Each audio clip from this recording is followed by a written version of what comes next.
CM Revanth రెడ్డితో లొంగిపోయిన Maoist అగ్రనేతలు భేటీ అయ్యారు. సచివాలయంలో సీఎం రేవంత్ రెడ్డితో సమావేశమయ్యారు.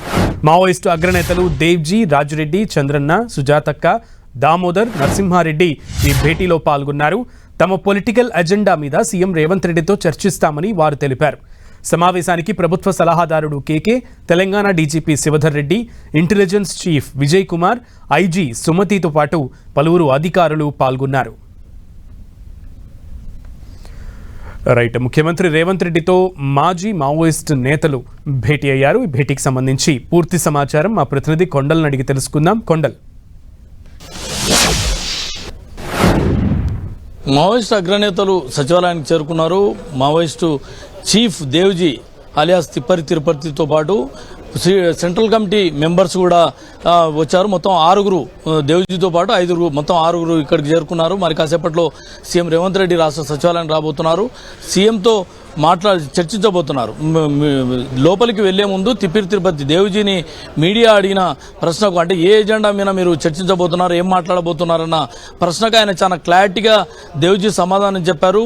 టోటల్ పొలిటికల్ ఎజెండా పైనే సీఎంతో చర్చించబోతున్నామని చెప్పిన పరిస్థితి ఉంది. నిన్న ఆయన లొంగిపోయిన సందర్భంలో కూడా చాలా క్లారిటీగా చెప్పారు. తాను రాజకీయాల్లో పనిచేస్తానని కూడా చెప్పిన పరిస్థితి కూడా మనం ఒకసారి గుర్తు చేసుకోవచ్చు.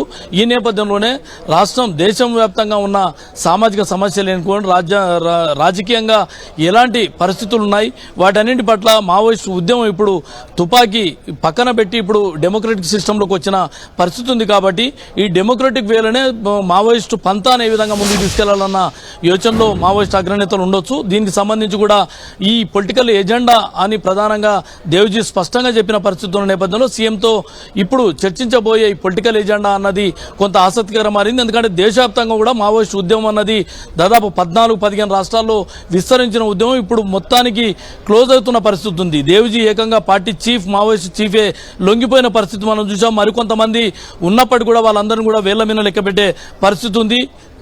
మార్చి 31 వరకు ఆపరేషన్ కగారుతో మావోయిస్టును పూర్తిగా నిర్మూలిస్తామని చెప్పి కేంద్ర ప్రభుత్వం ఒకవైపు పంతం పట్టిన పరిస్థితి కూడా మనం ఉంది. ఈ నేపథ్యంలోనే మావోయిస్టులు కూడా తమ పంతాను మార్చుకున్నారన్న ఆలోచనలో మనకు కనిపిస్తుంది. ఎందుకంటే వరుసగా వారు లొంగిపోతున్న పరిస్థితిని చూస్తే ఇదే అర్థమవుతున్న పరిస్థితి ఉంది. ఎందుకంటే దేశవ్యాప్తంగా రాజ్యం అంటే ప్రభుత్వం ఒత్తిడి పెరిగిపోయింది, పోలీసు ఒత్తిడి పెరిగిపోయిన నేపథ్యంలో డెమోక్రటిక్ వేల్నే తాము ప్రజల పక్షాన పోరాడతామని చెప్పి మావోయిస్టులు చెప్తున్న పరిస్థితి ఉంది.